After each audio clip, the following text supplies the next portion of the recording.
Well, good morning, everyone, and welcome to the 13th Annual Conference of the Council of Advisors to Reduce Recidivism Through Employment, better known as CARRE. Thank you so much for being here. Pushing the boundaries to reduce recidivism. That's our theme for today. Over the past year, we've successfully pushed the boundaries towards some very important victories. In January, Illinois will become the 5th state to bar both public and private sector employers from asking about criminal records histories on job applications. We're grateful to Representative Rita Mayfield, who we will hear from a bit later, for sponsoring that bill. And we're also delighted to see the city of Chicago embracing Ban the Box as well. Let's just have a round of applause for that important legislation. Last spring, the city of Chicago implemented a Chicago Housing Authority pilot program that allows people with criminal records to qualify for CHA housing. Advocates, many of whom are here today, lobbied for more than 7 years for this increasingly growing population to have access to a basic human right, adequate housing.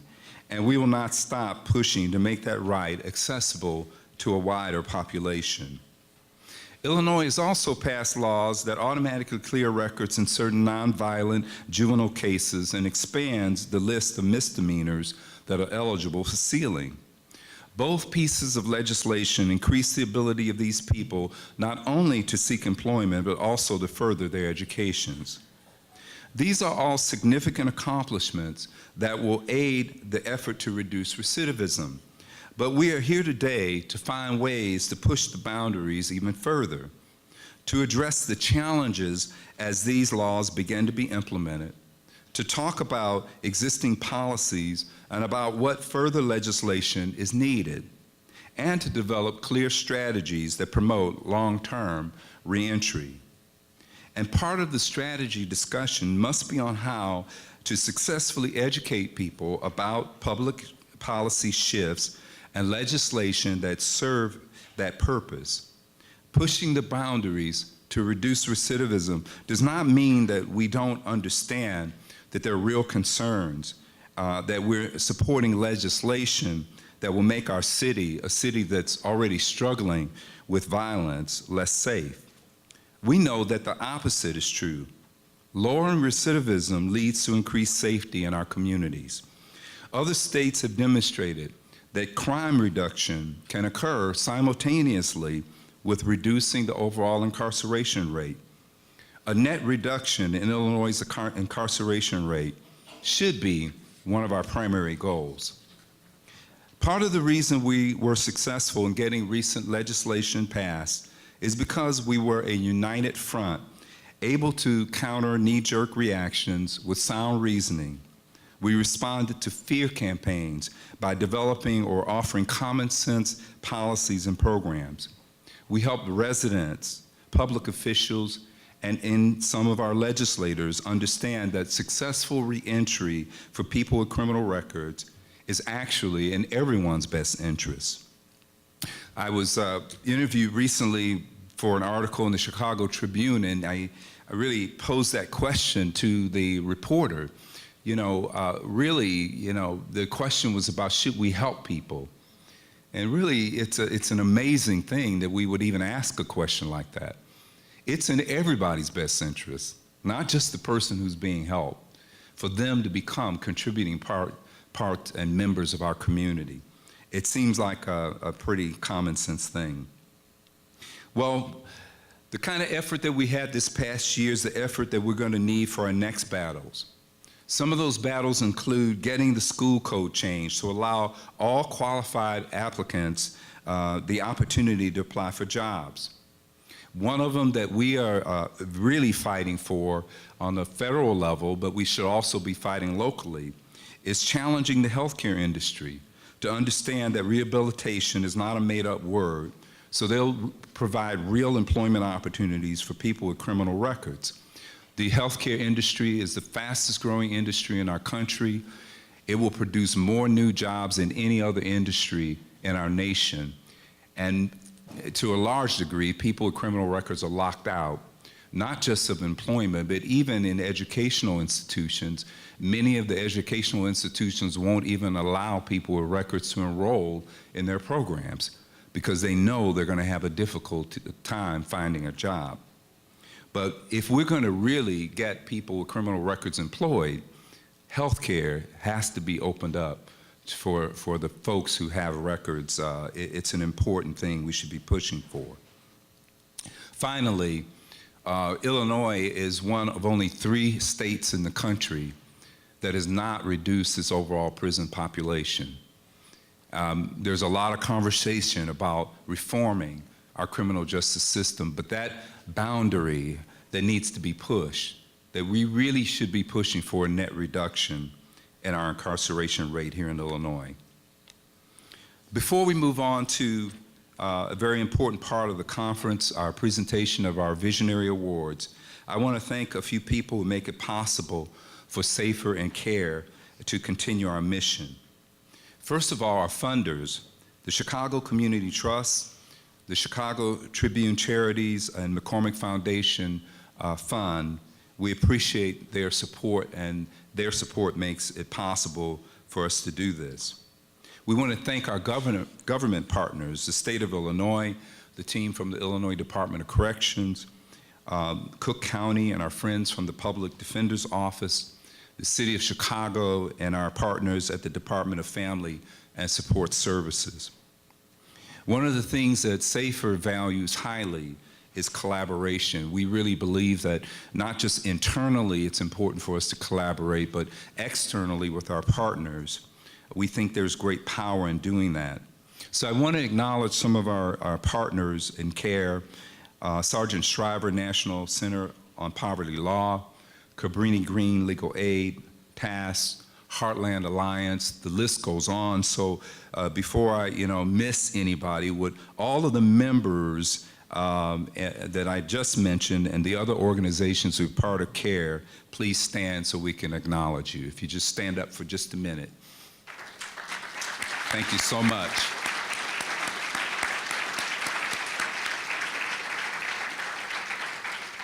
Your advocacy efforts this past year have been invaluable. We thank you for your continued commitment, and we at SAFER look forward to working alongside you the coming year.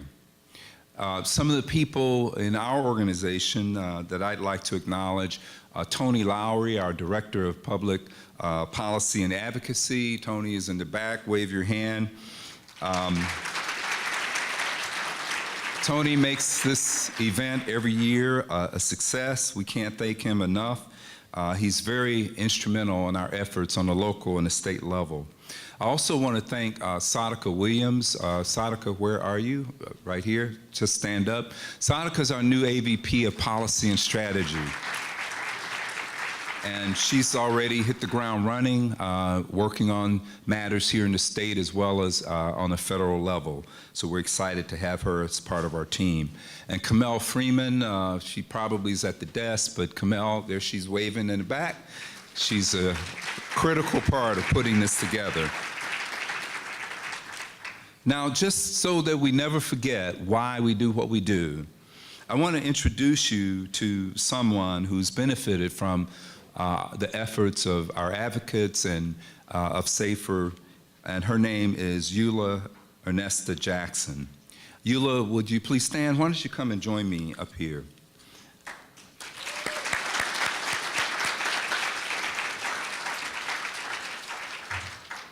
How you doing? Good. Well, Eula came to SAFER in December of 2012, as many people do, just seeking help to find a job.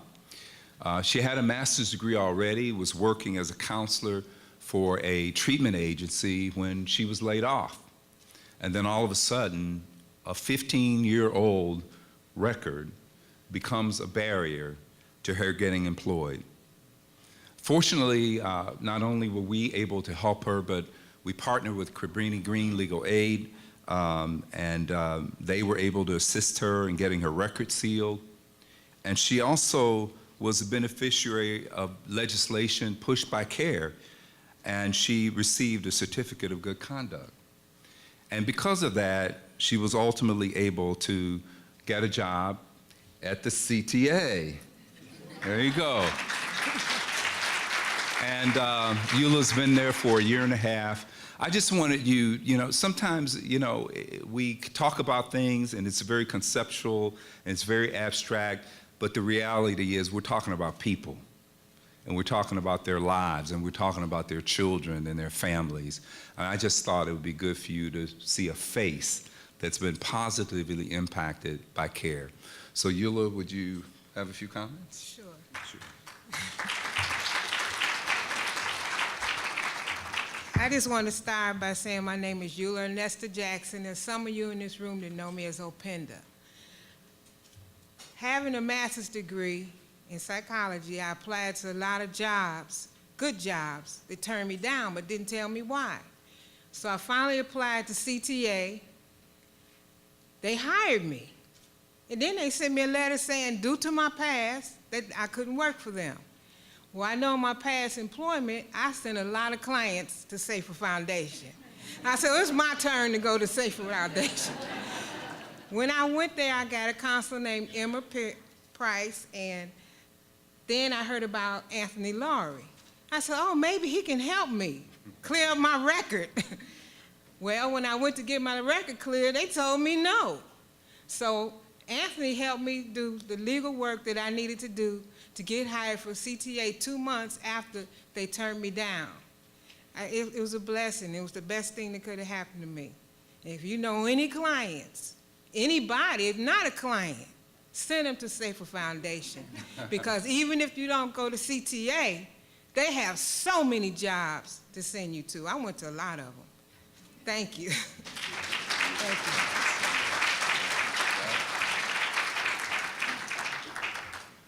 Well,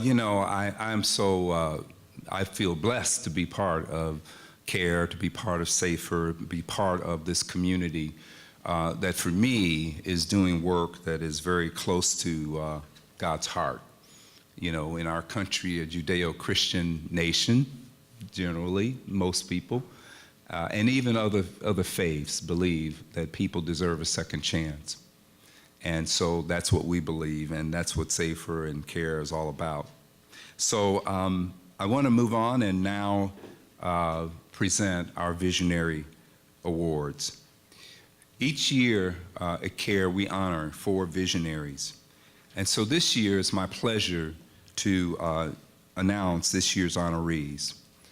Illinois State Representative Mary Flowers, Illinois State Representative Rita Mayfield, Esther Franco Payne, Program Director of the Illinois Justice Project, and Steve Baker from the Law Office of the Cook County Public Defender. And we're excited to give them this award. This award is our way of showing our appreciation for their hard work, their passion, and their innovation, and consistently making an effort on behalf of those formerly incarcerated.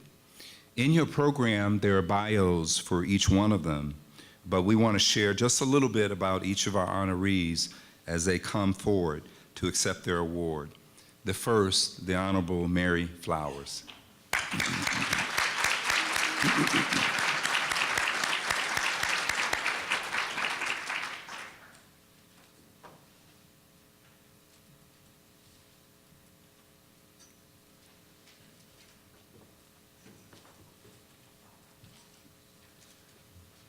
Okay, we'll just stand here so I can brag about you for a little bit.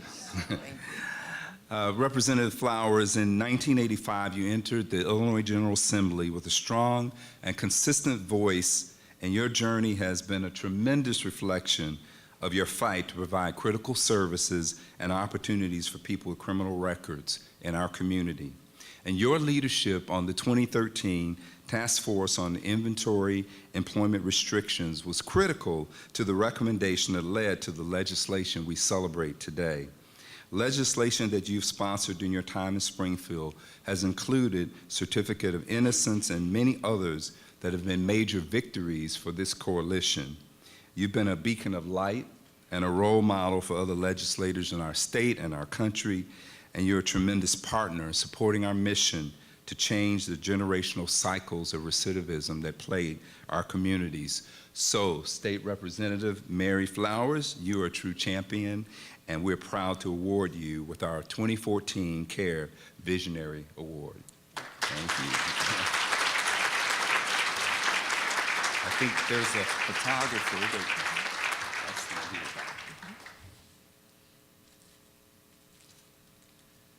You have something? Yes. Good morning, everyone. First, I want to give honor to God for allowing me to stand before you this morning. And I see in the audience Tom Corpando. Tom, would you please stand?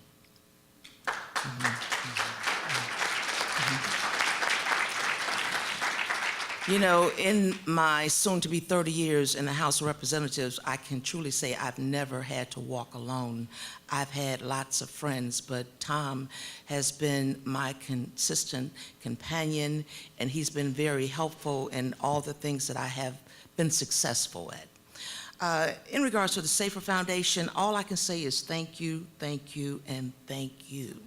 I often tell people, and good to see you, Gail. We go a long ways back. I used to tell people, quite frankly, everything I do, I have a conflict of interest. And to me, when I saw the budget of the state and the condition of the state, I knew what the problem was. The problem was we were incarcerating the people that we should be giving jobs to. Crimes, we were incarcerating them for crimes that used to be probationable because we were not innovative in other parts of the state to be creative in coming up with other jobs. So we used humans as commodities. And as a result, we now have pension problems. As a result, we now have lots of problems with crime, not only on the south and west side of the city of Chicago, but throughout this entire state. In order, ladies and gentlemen, for us to get our state back, we must reinvest in people capital. We must reinvest into education. We must reinvest into health care.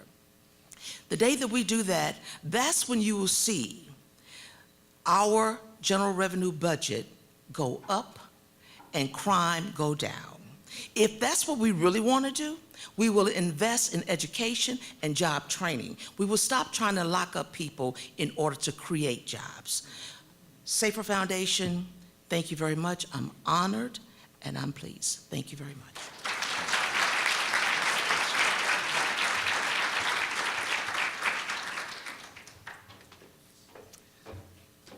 Okay, our next honoree is the Honorable Rita Mayfield.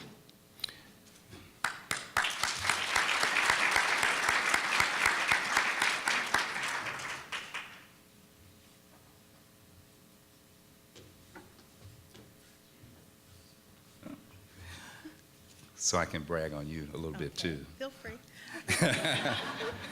Representative Mayfield, we celebrate you today for picking up the baton and crossing the finish line to deliver one of the greatest legislative victories in the history of our coalition. We applaud your vision, leadership, and tireless efforts, despite the odds, to create the critical systemic change to remove barriers to employment for people with criminal records. On July 19, 2014, when Governor Quinn signed into law Public Act 980774, Employee Background Check, or as we know it, Ban the Box, it provided a new direction, opportunity, and hope to countless thousands of people with criminal records. Despite some early legislative setbacks, your leadership never wavered, and you have demonstrated continued true commitment in the fight for opportunities for people with records in the state of Illinois. You truly understand that change is possible for persons looking for a second chance to restore their lives. We thank you so much. So State Representative Rita Mayfield, we're proud to award you the 2014 CARRE Visionary Award.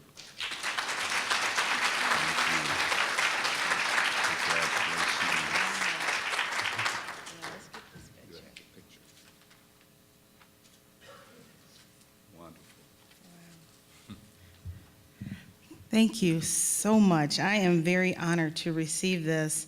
And I'm just going to do a very short speech because you're going to talk more about this bill later. But I do have to just say some thank yous. You know, as with Representative Flowers, I have to give honor to God because he is the head of my household. But as it was stated, I picked up the torch. I didn't do this on my own. It started with Representative LaShawn Ford, Anthony Lowry, One North Side, Affinity Chicago, Todd Belcourt, he'll be here. I'm not sure if he's in the room, but he'll definitely be here later. He was my right hand on this. It really sincerely took a village to get this bill passed, and I am just so grateful to each and every single person that kept the faith, worked with me, kept me encouraged, and we did it. And I'm just so proud. You know, that picture up there with us holding that bill, it was just a culmination of so many years and so many individuals from so many different walks of life, but everybody surrounded on a common cause. We do want to create jobs. We want to create opportunities, just as everyone in this room does. So give yourselves an applause because I didn't do it alone. Thank you.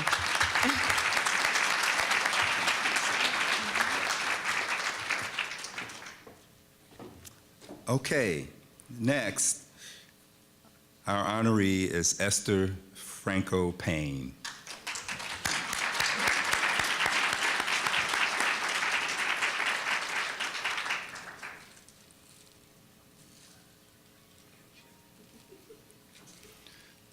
Now, she's going to be bashful, but I'm going to brag anyway, even though she might be uncomfortable.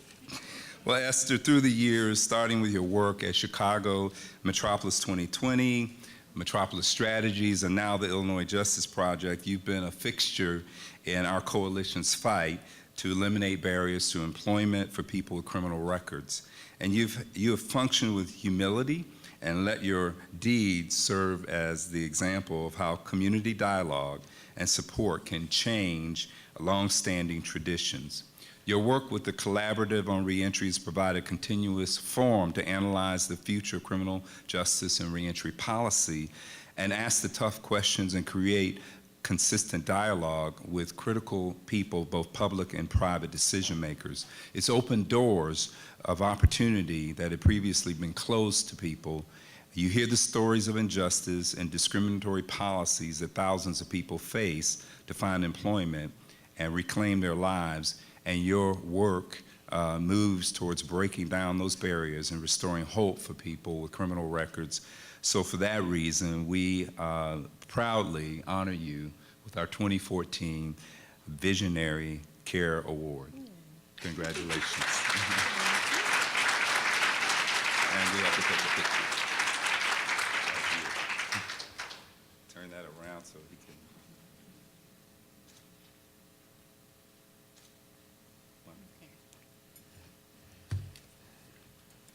I will try not to be bashful. I want to say thank you so much for this recognition. I had to write my remarks down because I am a little bit nervous. But I'm also extremely grateful for the work that I do on a daily basis and the partnerships that I have with so many of you in the room today, and for working with the Safer Foundation, which is such a tremendous organization in this work. I'm grateful to be working for the Illinois Justice Project, who has a concrete vision around what advocacy and policy should look like to improve the lives of people with criminal backgrounds. And so my mantra has always been to be a connecting voice between community and those in the policy world. But I know that I don't do this work in isolation, and I don't do it without the partnerships and collaborations of so many of you here today. So I just want to say thank you to Victor Dixon, who is carrying the torch, and thank you to Tony Lowry, who put this together on an annual basis and does such a wonderful job. I'm so grateful. God bless you all. Thank you.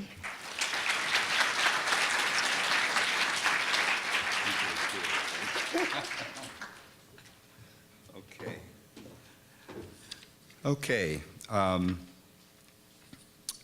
last but certainly not least is Attorney Stephen Baker. Congratulations.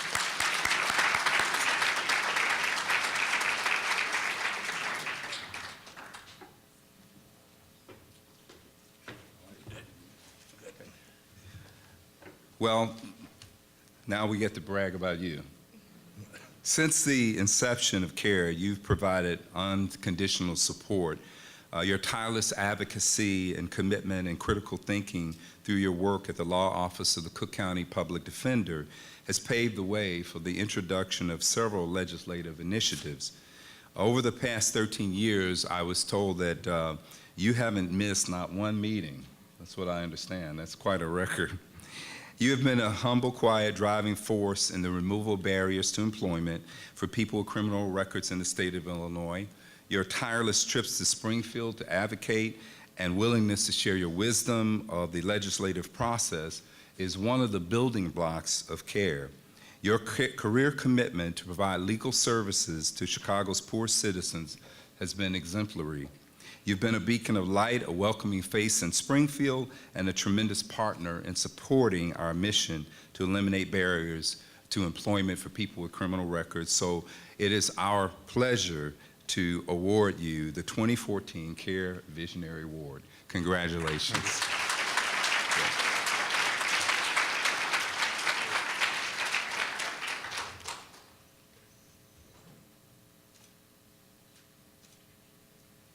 Wonderful. I thank all present for the recognition of the office that I represent. Our representation is generally at the front end of the criminal justice system. Much of what I do in Springfield is trying to limit the application and expanse of new criminal statutes or penalty enhancements. I appreciate the leadership of the representatives present here. We provide often technical advice to many of the allies. Safer Foundation does not do this alone.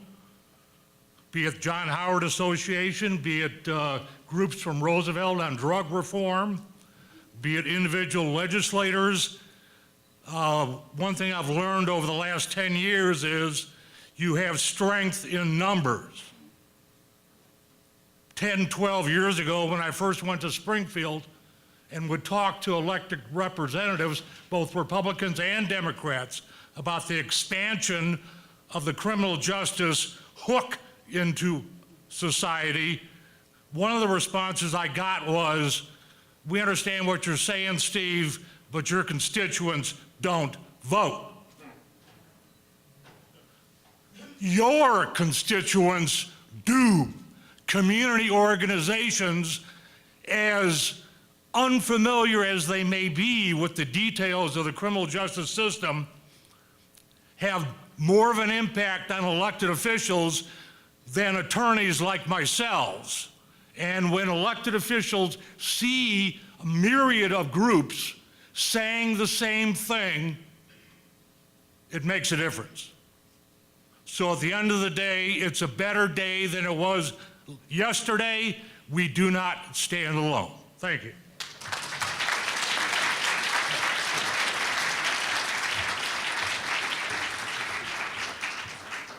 Well, let's give all of our CARRE Visionary Award winners a big round of applause.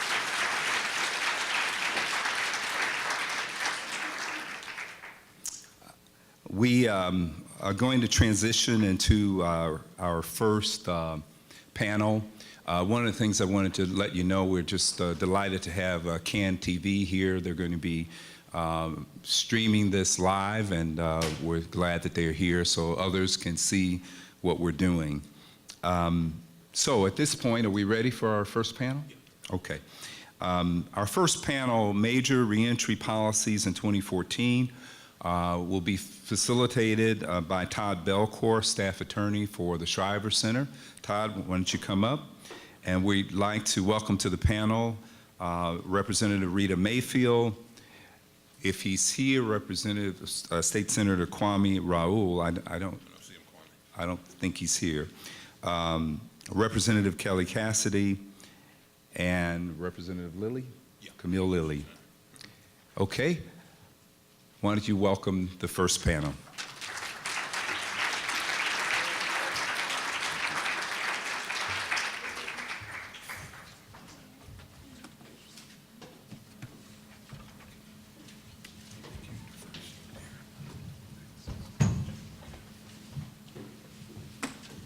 Good morning, everyone. It's an honor to be here before you all today at the 13th Annual CARRE Policy Conference and speak more generally about the major reentry policies from this past year. We're very fortunate to have some of our distinguished panelists who are also some of the most stout and really renowned leaders we have as it relates to criminal justice advocacy amongst the many other issues that they work on. I'm going to introduce them both briefly and ask them some questions, and if the other panelists join us, we'll make sure we grill them a little harder for being late. So bear with me here. On my immediate left, on your right, is Representative Rita Mayfield. She's a longtime advocate of access to opportunity and high-quality education. She's a founding member of CASLA, the Citizens Organization for School Leadership, and a vice president of the Waukegan Board of Education, prior to serving in the Illinois General Assembly since July of 2010, where she's been a representative of the 5th District, serving on 60th. 60th. I apologize. It's okay. I should know better, but she's been running me into the ground for the last year and a half. So, she serves on 11 committees, including being the chairperson of one of the public safety committees, and we're grateful to have her here today. Thank you for coming, Representative Mayfield. Thank you. Glad to be here.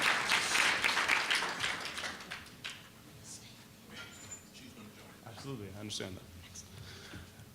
All right, in addition to Representative Mayfield being here today, we have Kelly Cassidy on her left and your right. And she's been an activist in the LGBTQ community for over 20 years.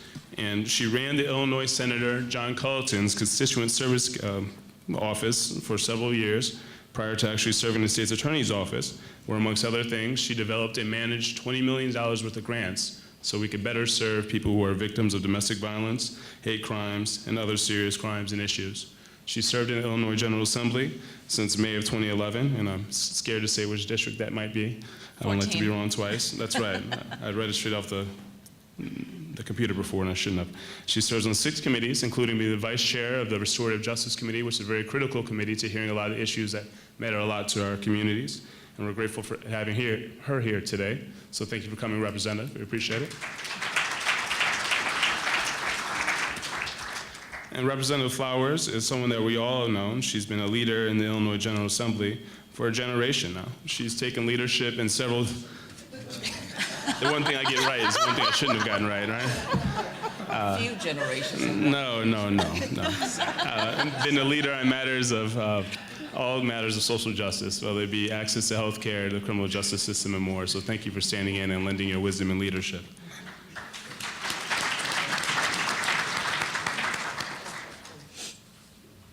All right, and in terms of the first round of questions, it's going to be a question for all the panelists. What are your legislative priorities for this coming veto session and the upcoming session? Surviving veto is the first priority.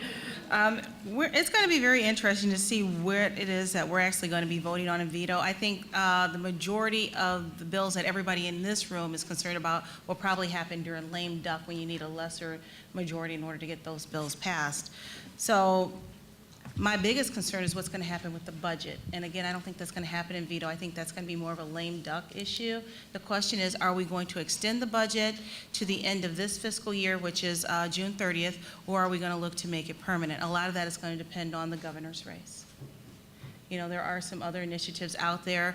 For those of you that are an advocate for HIV, AIDS education, you may not realize this, but the African American Response Fund was not funded. That is a major concern to myself and to the many members of the caucus. So that is something that I will definitely be pushing in veto session, making sure that that money is there. Myself, along with Representative Greg Harris, who is the chair of Human Services Appropriation, I sit on that. We put an additional $1 million in HIV education, and that money is just sitting there in a fund. It has not been dispersed. Our communities have not received the funds that they were promised. So that's a very, very big concern. We want to make sure that those monies are going out to the community. So that's my priority starting off. Okay, thank you very much for sharing that. And Representative Cassidy, same question? Well, the answer is very similar. And I want to just give a quick plug. Please make sure you vote. This election matters very deeply. What we are able to do this fall will depend completely on what happens in November. Like Representative Mayfield, my primary concern is getting a budget that we can live with, and making sure that all of these things that we work so hard for are funded properly.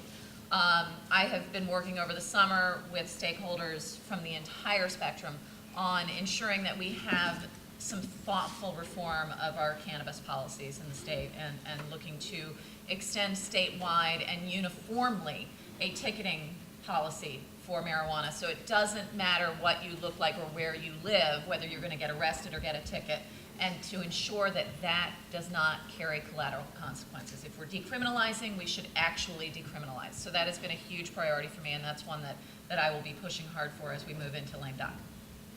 Great, thank you. I appreciate the comments of Representative Kelly in regards to the cannabis law. And quite frankly, I think if we're going to be moving into any type of legalization of cannabis, before we do that, we should address all the people who are lingering in this system because of the very thing that we're about to legalize. And other people are going to get rich for the same things that they are in jail for. And in regards to something concerns me. I was watching one of the hearings that the police superintendent was at, and he mentioned about locking people up who don't have their IDs. And I was kind of stunned by that, and I did some research, and I've been in office. I was first elected in 1984. And so I went back to do some research to see if we had passed legislation saying that it was against the law to not have an ID if you're walking down the street. And I have not found that we've passed any type of legislation, nor has the city implemented any type of ordinance. But what does concern me is that men and women who are coming out of prison, they're not getting what you call a state ID, despite the fact that that has been the law. So we must go back and make sure that that is done. Upon their release, they should have their state ID in hand. And after, I have two bills that I'm really concerned about. One is a financial transaction tax. When I think about every time you and I go to the store, we have to pay taxes. So to me, the guys on Wall Street, for those transactions that they're making, they too should have to pay taxes. And in regards to the banking, I have a banking bill. North Dakota has had a banking bill since 1896. And we're talking about this cannabis money or cannabis laws that we're going to pass or we've passed, but it's still against the law in regards to the federal government. So the federal government says you can legalize it in your states if you want to, but you cannot put it in our banks. So I told everyone that would listen to me that if we can't put it in their bank, maybe we need to have our own bank. So if we had our own state of Illinois bank, all these people that's getting ready to be rich in a few minutes will not have to stuff their monies under the pillowcases or hide them in lock boxes, because that way the state is not getting any type of revenues from it. But if they were able to put it in our own state bank, we can take that revenue and put it into the general revenue fund. So I'm looking forward to having our own Illinois state bank. Thank you.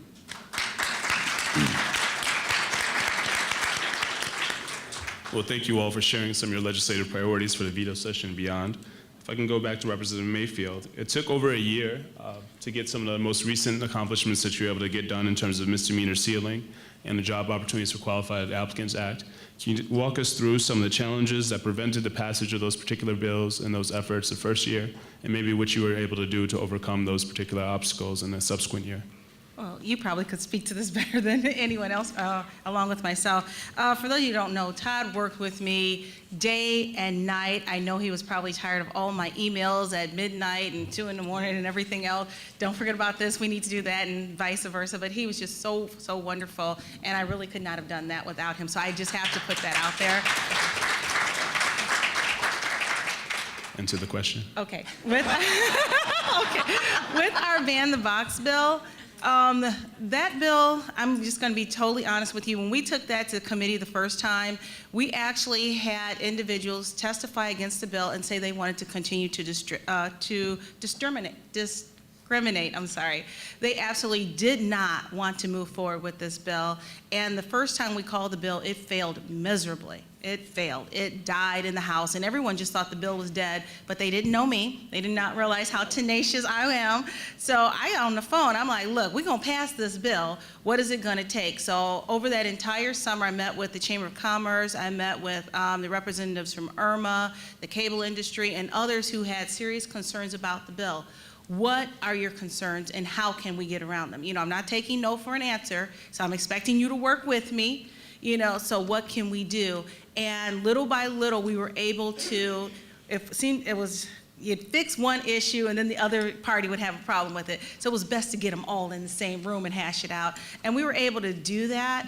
What we came up with, the final bill, the best qualified the best qualified person for the job act, is actually a culmination of the Illinois State Chamber of Commerce, Illinois Retail Merchants Association, the Cable Association, and just so many other, the trade industries. A lot of people actually signed on to this bill, and we had such a positive response that when we brought it up in committee, we had 2 Tea Partiers that voted yes to get it out of committee and onto the floor for a vote. That was how much excitement was in the room. I thought we did a very, very good job getting that bill done, and as you can see, we were able to pass it out of the House.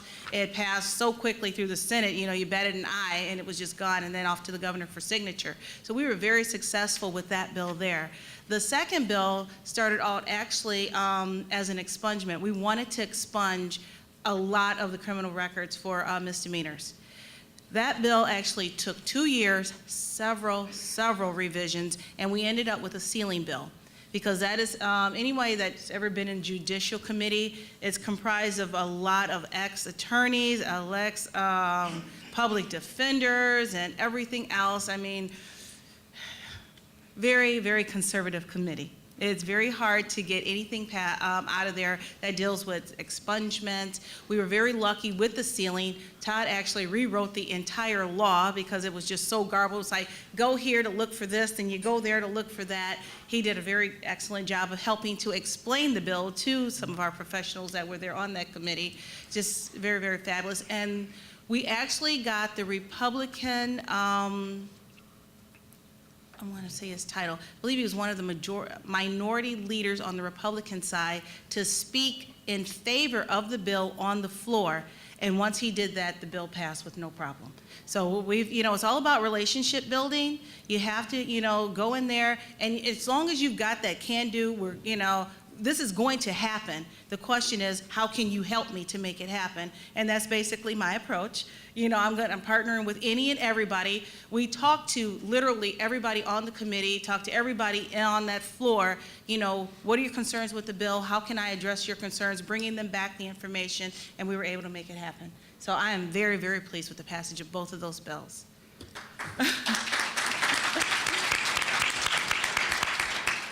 And that law and other legislation we'll be discussing today, as Director Lowry was nice to point out, is actually within this packet that you had, the policy initiatives that affect the reentry of people with criminal records. This should be in everyone's handout materials. All right. Yeah. I appreciate that. Now to Representative Cassidy. A lot of people are familiar that there's currently laws on the books that prevent people with certain convictions, no matter how much time has passed, from accessing certain sectors entirely. So if I have a drug conviction of some sort, that means for the rest of my life, I won't be able to work in the education system. Even if I have children there, you know, if I'm very familiar with the people in the community, even the people who want to hire me, I'm still not allowed to be an employee in that realm. Representative Cassidy has actually taken leadership on Bill 4432, along with HB 4471, which would be removing some of these lifetime barriers or aspects of employment. Can you describe a little bit about those bills to us and some of the greatest challenges you're experiencing, Representative Cassidy? Of course. Many of you that I've worked with over the years have heard me say, and it's almost like my own personal bumper sticker, a barrier to reentry is a path to recidivism. And so as we've worked our way through a lot of this work, I think we've changed the narrative, and we've gotten people, just as Representative Mayfield talked about, we've gotten people engaged in conversations about smarter criminal justice policies. We don't need to be tougher on crime, we need to be smarter on crime. And recognizing that these lifetime bars, and in addition to, and Representative Lilly isn't here to talk about the healthcare bar, but there's also a bar in transit. The CTA has really taken the lead in showing the fallacy of that policy, and I was thrilled to hear you speak today and to be a living example of why policies like this don't make sense. We're really just taking a very common sense look at what makes sense. And there may have been a time, and I try to approach all of this, and part of this coming out of working in the criminal justice system, working in the prosecutor's office, but having always had my heart on the reform side, I try to approach all of these efforts with that same openness of heart that Representative Mayfield talked about. Everybody can be a partner. And so when I look at policies like this that were put in place, I try to imagine that they were done with the right intentions. I don't ever assume an enemy. And so I presume that when these bars were put in place, somebody thought it was a good idea for a good reason. But I'm going to talk to them about why it hasn't worked, why this experiment has failed. And talk to them about how 47% of people who don't get a job are likely to recidivate. And talk to them about how many people in our society have some sort of criminal record. And talk to them about, if we're calling it a Department of Corrections, we should assume that we're correcting something. Mm-hmm. All right. I know we aren't always, but let's start with that assumption. Yes. And then make it the truth. So with this package of bills, and we'll be having some public hearings on them later in the year, to get this conversation moving in a way that has people join us at the table and understand that we're making sensible criminal justice policy. We are not mandating an expungement or a sealing. We are not mandating, just like with Ban the Box, that you hire someone with a background. We are allowing you to make your own decision as an employer. We are allowing, in these instances, these are mostly public sector jobs, all of you as our employers, as the true employers of public employees, to make the right decision based on the best candidate. I can't tell you how many people have come into my office with the story like Eula gave. She got a job, then she got a letter saying, I'm sorry, we got your background check back. We thought you were the best person for the job. They didn't think wrong. Right.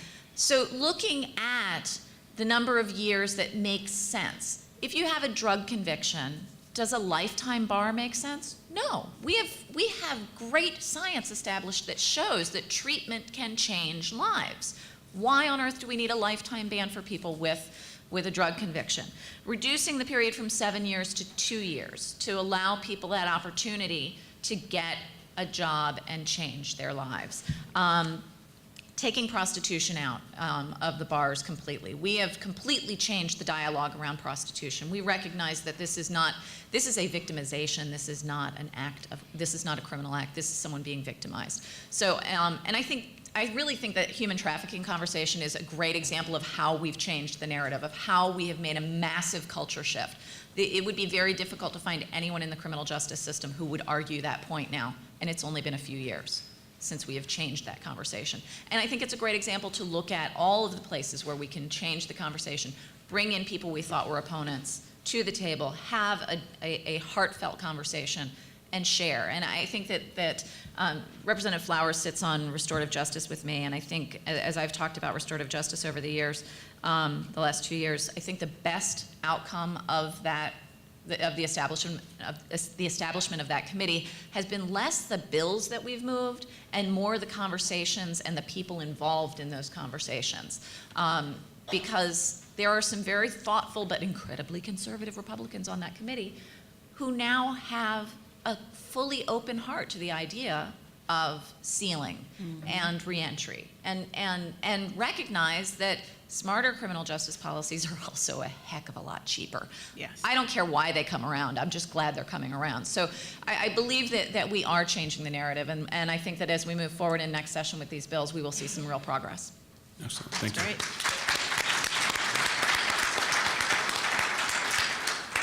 And Representative Flowers, if you can speak a bit to HB 4495, which is signed into law, and that's the bill that allows for juveniles to remain with their families when they're being adjudicated for lower level offenses. And that's a really significant law in terms of keeping families together, but also making sure that people aren't for the wrong reasons, becoming wards of DCFS. So can you speak a bit towards that and some of the challenges you faced in passing that legislation? Well, thank you very much. When I think about the changes that I've seen throughout the years, yes, we've come a mighty long ways, but we still have a long ways to go. And when I think about House Bill 4495, this is a simple bill that would say, rather than paying $100,000 per individual to have them incarcerated because they don't have a home to go to, or they don't have a parent to come and pick them up, that they should linger in this system. These are somebody's children. And I'm still having a very difficult time trying to get that bill into law. And the saddest part about it, there's this one particular case, and I'm not going to call any names, but one judge said that if he had known that this kid, he sentenced the kid for a couple weeks just to kind of scare him, but a couple weeks ended up being a couple of years. And he had been abused and all kinds of things had happened to him. And when he finally came back before the judge says, I didn't have any intentions for you staying in jail that long, you know, if I had known. So I had a simple piece of legislation that would give the judge the record and let him see what services, the name of the person, the nature of the crime. It was a schoolyard fight. It was a schoolyard fight that caused him to be separated from his mother, that caused him to be in the hospital for eating glass, that caused him more mental anguish. Even the guards in the prison said, well, we don't have this service. We don't even know why he's here, because the service he needs is not at this institution. Ladies and gentlemen, these are children that come back to the African American community for the most part. And so when you look at the problems that we're having in our community today, all you have to do is look at the cuts that we've made. We made cuts in education. We made cuts in treatment for drug offense or just mental health treatments. So all these people are locked up. All these people are being a burden on the state, on the city, on the county, when they're sick. We wouldn't put people with cancer, we wouldn't lock them up, but yet we would lock up juveniles for being juveniles, for what. And then when we look at what we've done to education. We've taken out reading, we've taken out writing, we've taken out arithmetic, we've taken out the arts, anything that will cause a child to learn and do better. We've closed the schools. No other community could ever be successful if you close the schools, if you close the hospitals, if you have them living in food deserts. No community could ever be successful when this intergeneration incarceration, when there's never any continuity of working in the family. Never any continuity, because there's always a layoff and a shutdown or false incarceration that had destroyed the fiber of the family. No one even said, I'm sorry. So yeah, we've been having lots of conversations, but I don't think we have been active enough in doing what we need to do in order to get the state of Illinois on the right track in regards to prison reform.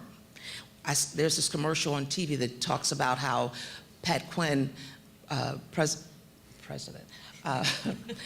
Governor Quinn let these guys out of prison 2 weeks early. 2 weeks early?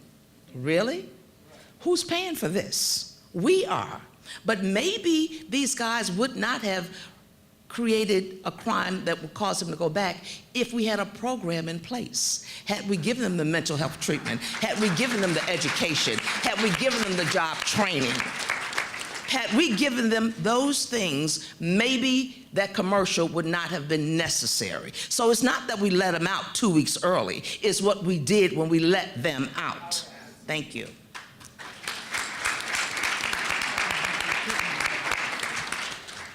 Within the notion of letting people out, but more importantly, letting them down when we are actually housing folks, let's talk a bit about the Illinois Criminal Justice Reform Committee, if we could.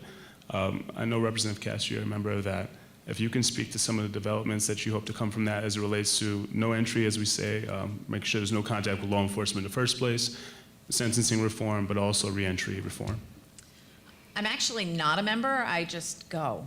And I learned that very important lesson. An occupying member, that's the more important. amazing woman on my left who just shows up. When she doesn't get included, she comes anyway and she participates anyway. And I've been watching her work for many years, and that's a lesson I picked up from her. So I have been attending. And I think that we will see some movement out of that. I was pleased to hear the addition of not just the marijuana policy reform, but also taking 1 gram of any other controlled substance down from the felony level to the misdemeanor level, and the acknowledgement from the mayor that these collateral consequences matter. This was not something I expected to hear from him, and I was pleased to hear that he recognizes what we're doing to our young people with these charges. And I actually went on to question further both him and the superintendent about that component of it, and what else we can do to acknowledge that we should limit those lifetime consequences where we can prevent creating a record. And so I think that, again, just like I talked about the Restorative Justice Committee being a forum for a conversation that wasn't happening anywhere else, I think that's happening in this instance as well. A very conservative think tank came and talked about drug policy reform at the last hearing. And I encourage everyone who is interested in this, they live stream. You don't always have to come downtown. You can tune in and listen to these and submit public comment as well. Because the more voices we have involved in that conversation, the better. But I do believe that we are switching that narrative on drug policy, and I think that's going to be the place where we will see the most growth and the most acceptance in terms of sentencing reforms. And it's interesting because as we talk about cannabis reform, policy reform, and now other controlled substances, in many instances we're not talking about a whole lot of people in IDOC. In particular with cannabis, there aren't a lot of folks who don't have other more serious charges on their as part of their sentence in IDOC. These are the local jails. This is local money that we are talking about saving at the state level. So as we look to the 1 gram or less, that starts to have an impact on the state level, and I'm pleased to see the little crack there that we could perhaps drive through and start to look at what really is, why we are holding people in state prison, what's driving that, as we expand adult redeploy and look at ways to incentivize local communities to not send people to IDOC. These are great tools that we can continue to make better use of, and I'd like to see adult redeploy discussed more in the reform committee, because it is a really effective tool. It's been incredibly effective on the juvenile side. Adult has been slower to move, but I think that it has a huge potential. Our prison population, as you pointed out, we're one of 3 states that hasn't reduced prison population. We closed a few prisons, and now we have men sleeping on floors in warehouses sharing 3 bathrooms. This is not a forum for effective change. These people are not going to get better under these circumstances. Our employees are not safe, the inmates are not safe, and so we do need to take some drastic measures. The commercial that Representative Flowers referred to, we worked very, very hard on that early release program that's data driven. It is based on actions and activities by the inmates. And out of fear, out of political fear, we've stopped utilizing it. You know, the first 100 people that were released, one guy did something. I think a 1% fail rate is something to be mindful of. And we should continue to move forward and use these data-driven tools. We have risk assessment tools. We have the capacity to reduce our population in a thoughtful way that will make our communities safer. In particular, as Representative Flowers said, if the tools are there for them on the other end. They're coming back into my community as well. I represent a community that most people perceive as being, you know, I'm the nice white girl from the north side, you know? Nice. Well, I don't know how nice I really am, but, you know, my community is beset by violence. My community has tremendous reentry issues, and it's forgotten very often. You know, they call Rogers Park the North Pole. And I talk to my children about why they hear gunshots. I talk to my children about why there are halfway houses in our neighborhood and who these gentlemen are. They've come to me, Reverend back there, that he's met my sons who come with me to the CSAC meetings where we talk about the resources that are available, and they're minimal. What we have is great. We need it tripled, quadrupled, because we need to take responsibility that when we let folks out, we should have done the correction, and that we need to make sure that they have the tools they need to be successful. Great, thank you.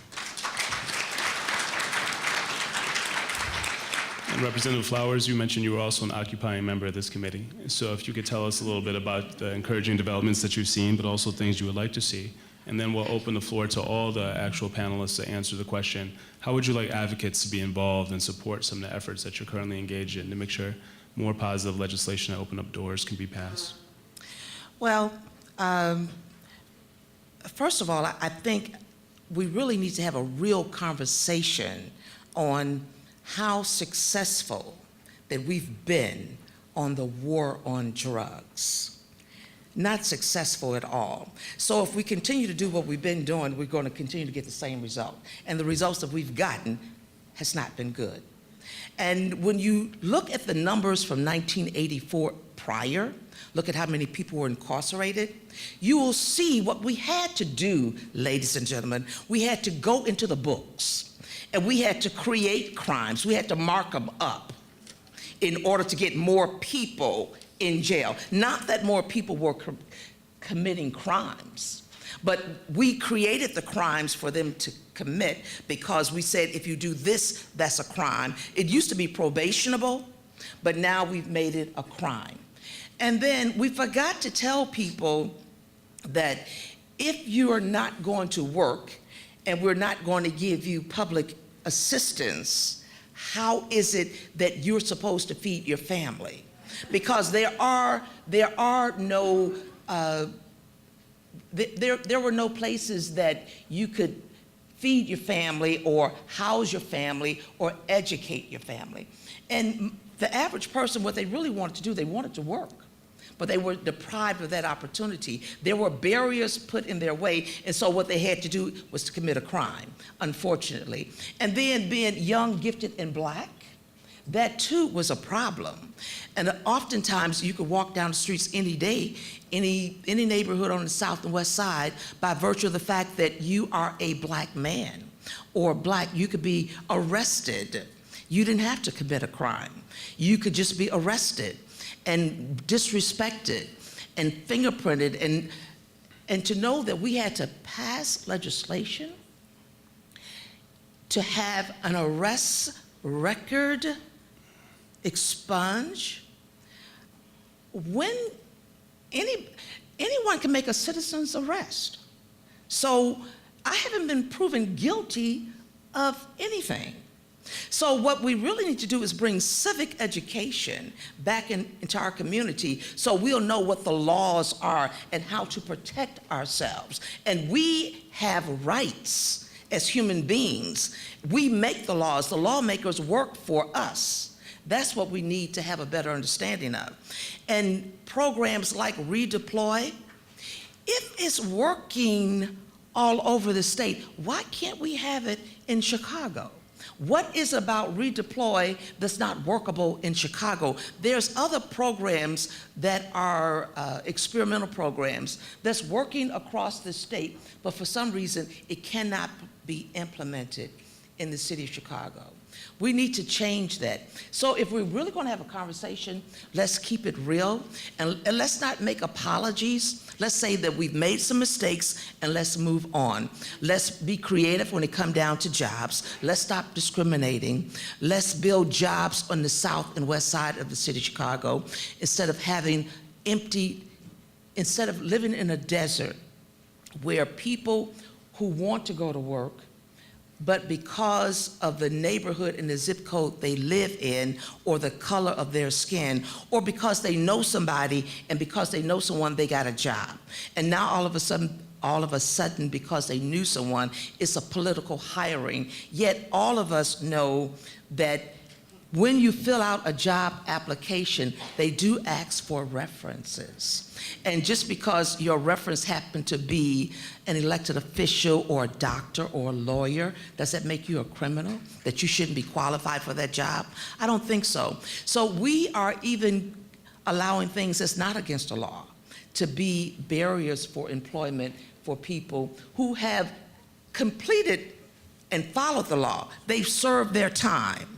And so, therefore, there should be no other impediments for them to get a job. That's the reason why the governor created the task force on barriers to employment.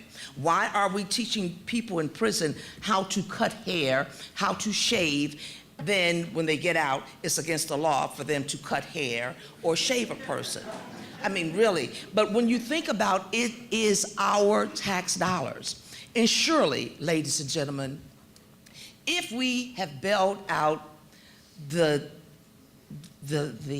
what is it? Chase is one, and the insurance companies and the car dealers, truly, if these people can make a mistake and be bailed out with our money, surely as human beings, we can make a mistake and be given a second chance. Thank you.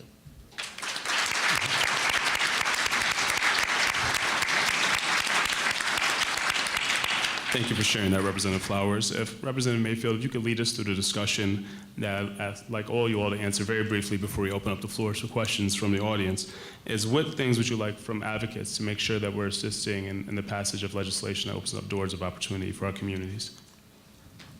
Well, as advocates, you're very, very passionate about what it is that you believe in. You're very passionate about certain bills, but a lot of it goes back to building relationships. If you really want to help us as legislators to get a bill passed, a lot of it has to do with your attitude. When you're approaching other legislators who may not be on board with the piece of legislation that we're trying to pass, you want to check your attitude, you want to check your passion at the door and give them the facts. Keep it to the facts. They don't need all the passion, because what we don't want to do is we don't want to turn off anyone. We don't want them to say, you know what, you had so-and-so come to me and I didn't like the way they approached me. I really don't have time to deal with your bill right now, because that actually takes us 2 steps backwards. And I've had this happen. That's why I'm speaking on this. You know, I get very passionate about my bills as well, but I know to check myself before I go approach another legislator. I don't go to Kelly, look, Kelly, Are you sure about that, Representative Mayfield? Hey, stop that! Don't stay up here and lie on KNTV. I am now. not lying. I just have different approaches for different people. But, you know, I send Todd. Todd is like my bulldog. I'm like, Todd, you go get him, and then I'll circle back. I'll be the nice one. We do good cop, bad cop. You know? But it is really a lot on how you approach them, because a lot of times we need, even though there's 120, it doesn't mean that all Democrats are going to vote for your bill. We need individuals on that other side of the aisle. So we have to know how to approach those individuals, and you do it with the facts. As long as you have facts, they speak for themselves. And as Representative Kelly mentioned, when you're going across the aisle, if you got anything that talks about dollars and cents, you know, if we do this, we will save X number of dollars, that's what they want to hear. You know, tailor your message to the individual. It's not always a one-size-fits-all. We need your advocacy. We need your help. You know, that's the only way that we're going to do the things that we need to do. As when I was talking about my House Bill 5701, the ban the box, and I talked about all these different entities that were out there working and lobbying. One Northside, with their work with Jules, Affinity Chicago, they were already working on Walgreens. You know, there are so many other agencies that were out there trying to do what I was doing, but we did it in a very respectful and collaborative way, and it really did make a difference. And so as you're out there, and we've got a lot more bills, as you can see, we've still got bills that haven't been passed, and I can guarantee you I'm going to file at least 10 more, so there's going to be a lot more out there, but keep your passion and use it as your driving force. Don't take no for an answer.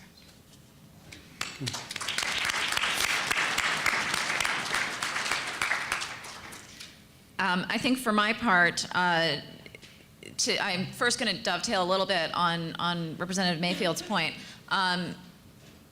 Your stories are what allow us to pass legislation. Personalizing the story, putting a face to an issue that might be sort of obscure to someone who doesn't live in a community that suffers from these problems. You know, being the face for that issue, you know, being the person affected by what we're going to do today. And then making sure that you're reaching out beyond your comfort zone, both among legislators and among other advocates, because we need people who don't live right here. We need people out in the suburbs and downstate to join us in this effort. Downstate legislators need to understand that if we do this right, those communities will recover too. And so to Steve Baker's point, when years ago he was told your constituents don't vote, make sure they do. Right. Register some voters. I think today might be the last day. 2 more days. You know, make sure that your advocacy networks know that it's time to get registered. Make sure that your advocacy networks know that we have opportunities for in-person registration and early voting. Show the power of the hearts and minds that are in this room and every single heart and mind that is connected to every single person in this room, because we are a powerful army that can make real change. Thank you.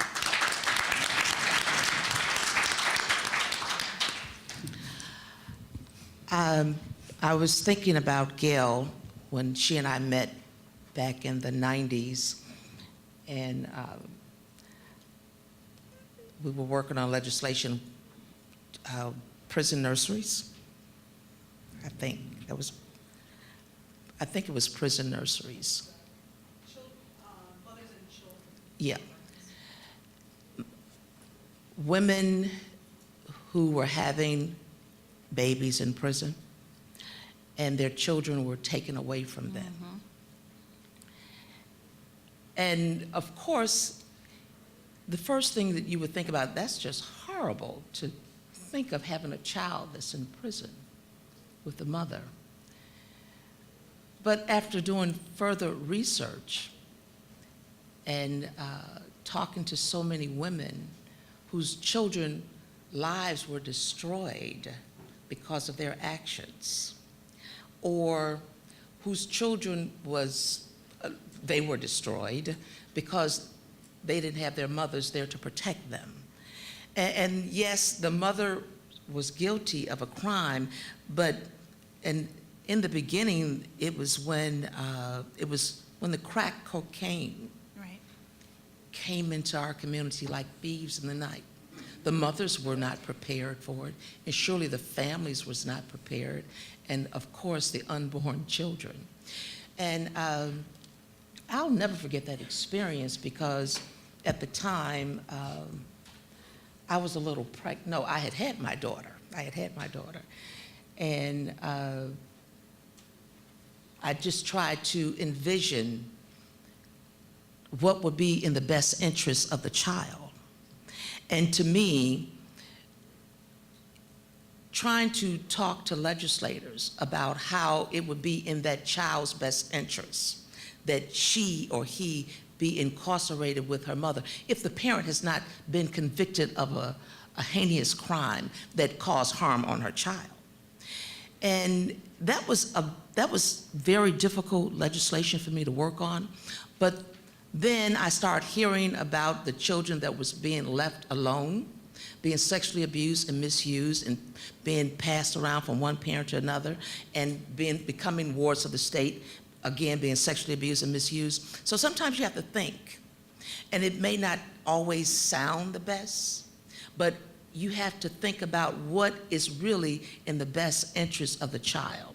And I believe had we done something like that early on, we probably would not have had as many children that was wards of the state who were sexually abused and misused that ended up being not only wards of the state, but now they're in the system because they were violated and they didn't have anyone to protect them and didn't know where to go.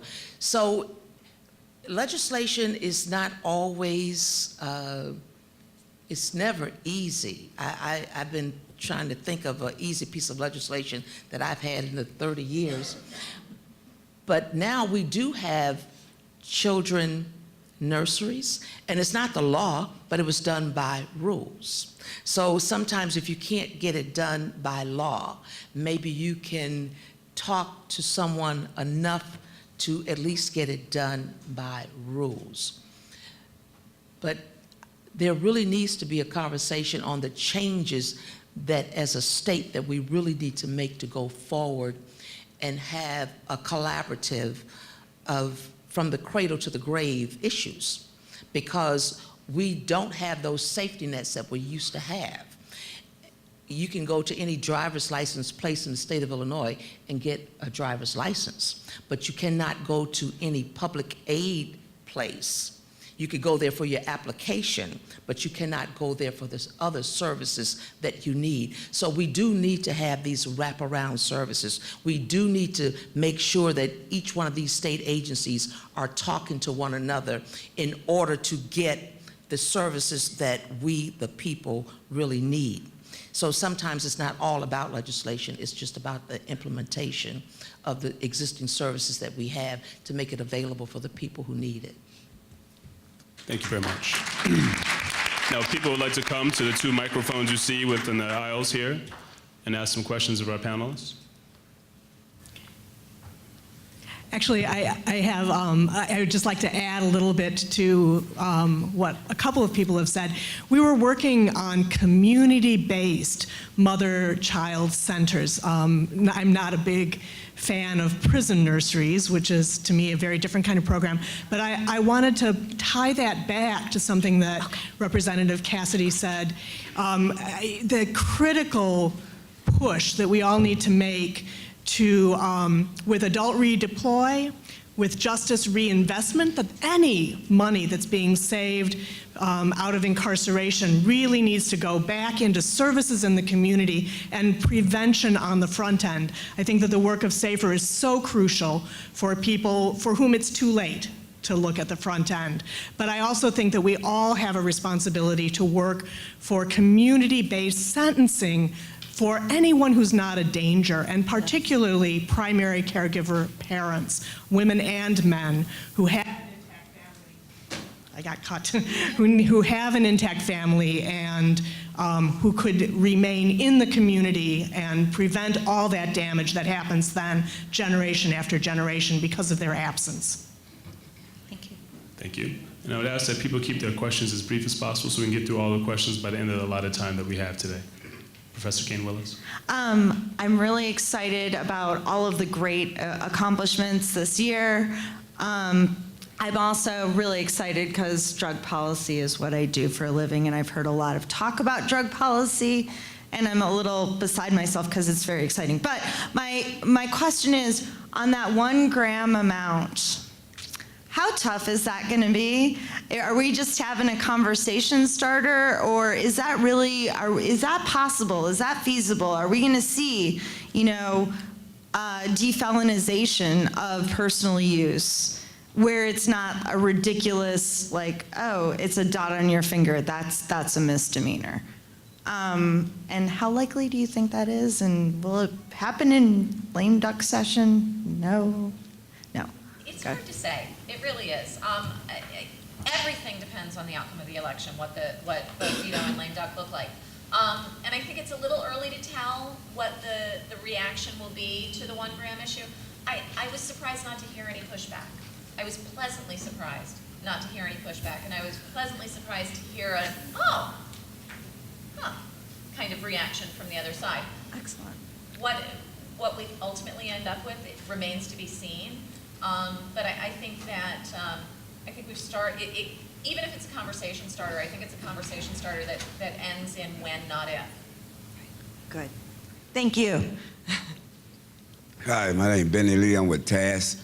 I want to be the voice for an inmate by the name of Charles Howard in Stateville Maximum Security Prison, number A02133.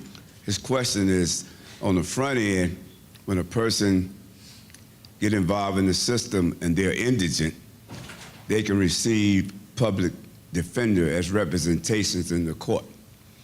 Charles Howard served 7 years in a prison in Detroit, Michigan. Upon his discharge, he was immediately expedited back to Illinois, taken to Bloomington, forced to go to trial that same day, that afternoon, convicted for a robbery where no gun was involved, no one was hurt, convicted and gave a life sentence. Now he lay in Stateville prison, indigent, no family, and his concern is how can guys like him get back into the appellate court when they have no means in Stateville to get there? That's a Todd question. All right, why not? Glad you're here, Todd. No, I don't expect you all to pass it to me at all. So to that question, I think the best thing to do is to reach out to some of our prison advocates. We have Uptown People's Law Center. We have Northwestern Center on Wrongful Convictions. Even to the extent that it may not be a wrongful conviction initially, it sounds like there may have been some issues that relate to due process in between, and that I would recommend that on his behalf, I can give you the contact information of both those centers respectively to make sure that there's some representation, at least some legal review, to see if there's any opportunities for relief for that gentleman. I'm sorry to hear about that story, though. Thank you for sharing it. And we have had some luck with That that. kind of pro bono service inside the prison, but there are hundreds of guys in these prisons that got good cases that should go back in front of the appellate court, but they have no money to get in the appellate court. All right, I should have been more clear. When I was referring to people who actually provide assistance for people who are currently incarcerated, yes, sir. And they do it for free, of course, because people in prison tend to be folks who don't necessarily have a lot of income. That's what I was just telling you, yes, sir, if you don't mind. So if we can keep our questions really brief, that means no preamble, questions, but I want to make sure everyone who took the time to stand up to have their question asked can ask them today. So don't say, hey, I'm so excited, or my name is, my question, okay? Thank you. Thank you so much. I just feel called to inject some questions and comments about police accountability into the conversation. Representative Flowers, thank you for mentioning the importance of Know Your Rights education.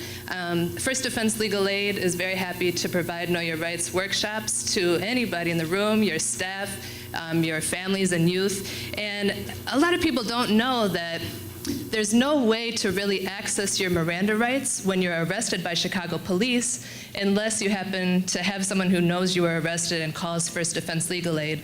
And there's a couple of state statutes that we might just have on our radar to work together in the future on, just amending.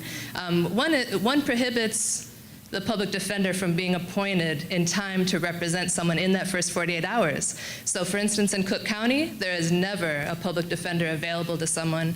They are alone with police and prosecutors who are 24/7 for that 48 or even more hours, both youth and adults. And although the statute says that everybody deserves a reasonable number of phone calls within a reasonable time, currently the Chicago police define reasonable as at the very end.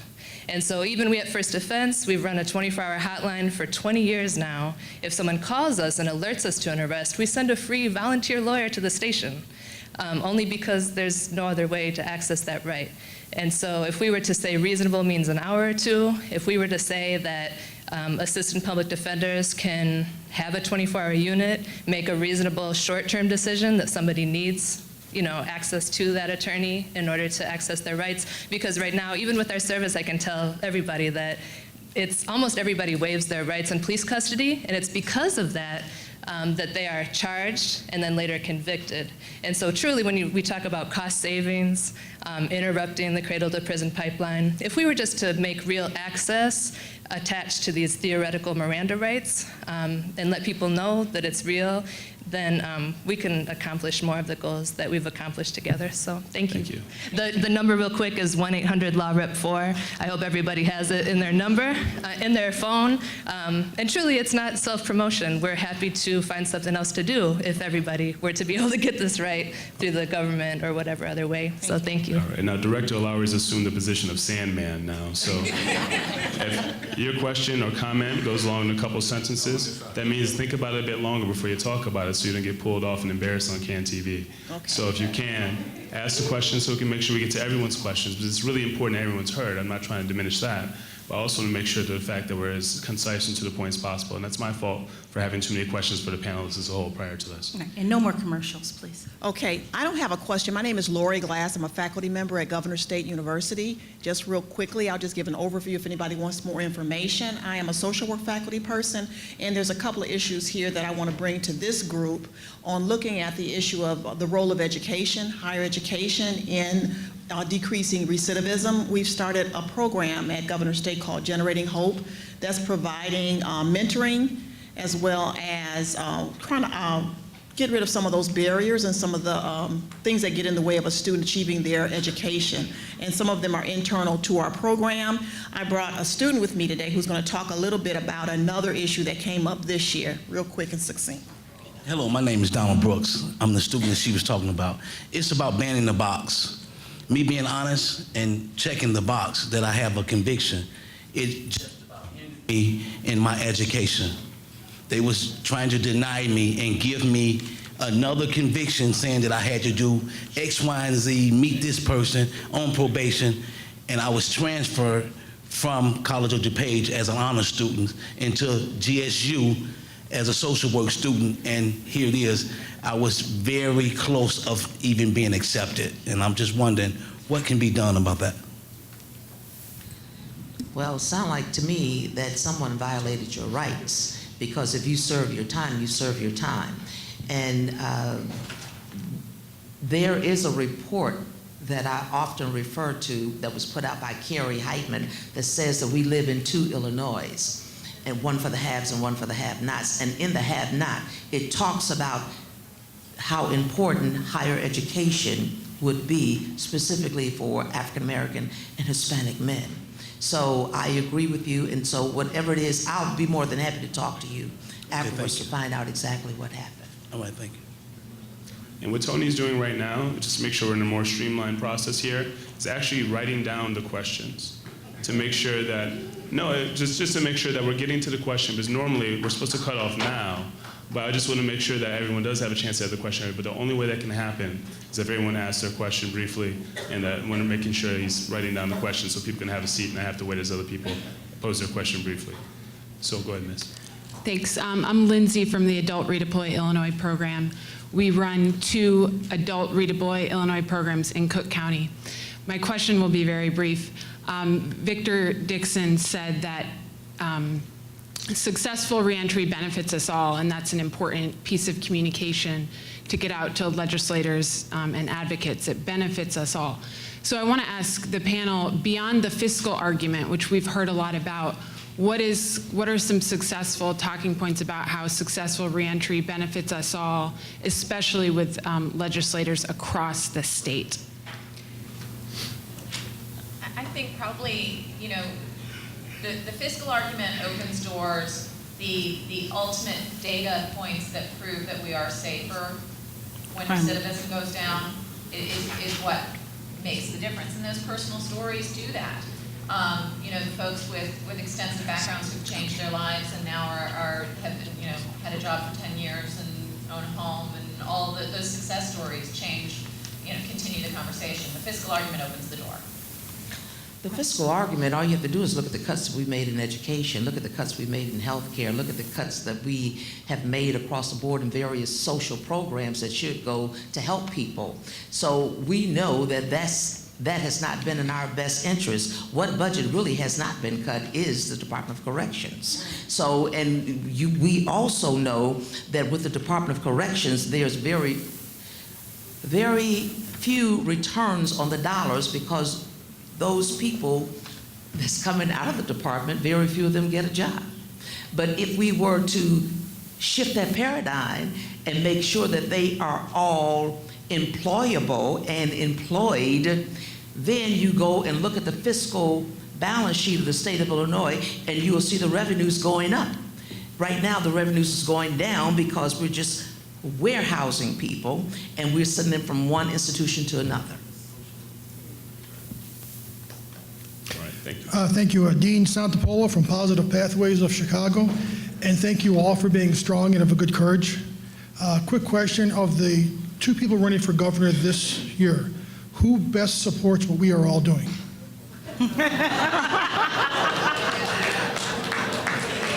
Are we allowed to answer that? Better to apologize and be denied permission. Pat Quinn helped institute that data-driven early release program. Pat Quinn signed the ban the box bill. Pat Quinn has signed all of the ceiling and expungement bills. Pat Quinn signed the adult redeploy bill. Go ahead, Kelly. Go ahead. Bruce Brown is in it for the money. He owns private prison corrections industries. This man makes money off of incarcerating the people we care about. Simple. Vote Democrat. Ditto, ditto, ditto. There we go. My question is just simply this. I'm the administrator for Women in Criminal Justice Services at the Illinois Department of Human Services. We've lost 230 beds over the last year for pregnant women and women with children. I also staff the Legislative Women's Committee, and we're working on a strategic plan. Is there anyone on this panel that can help us and give us some information and be a champion for our cause? Well, I guess since I sit on that committee, I can answer that question probably better than the other two. But I guess my question is, who are you funded through? And are you advocating during the budget session? Now, advocates start coming down there for the budget in February. The governor does his introduced budget in March, and then we start going from there. And I can honestly tell you, it's the greasy wheel that gets the We're greasy wheel. The thing is, we're funded actually through, for this particular piece we were funded, it was a cooperative, collaborative between the Illinois Department of Human Services and the Illinois Department of Corrections. That money was zeroed out. So you need to come to both of our committees. right. Okay. I'm on you have Public to Safety Appropriations, she's on Human Services. I'll get your numbers. Right, and you got to advocate hard, and you got to advocate early. That's for everyone in this room, early and hard. I can't stress it enough. If you're not there at the table, if you're not at those committee meetings, you may get left behind. All right, and here's a couple of questions from the audience. Representative Mayfield, if you could provide more information on the African American Resource Act you were mentioning relating to AIDS response. Full implementation of the African American Response Act, in addition to just the funding. There's supposed to be a committee that was set up that's supposed to include all service agencies that are responsive to the HIV service. And we never have gotten the funding that whole act. I say that it's supposed to be about right. So I guess the key to make sure you get to ask your question anyway is write illegibly. So then I can't read it, and then you get to say it out loud. Right. Well, there is an Ramon, how do you pronounce Ramon's last name? I know. What was his? Gardenhire, thank you.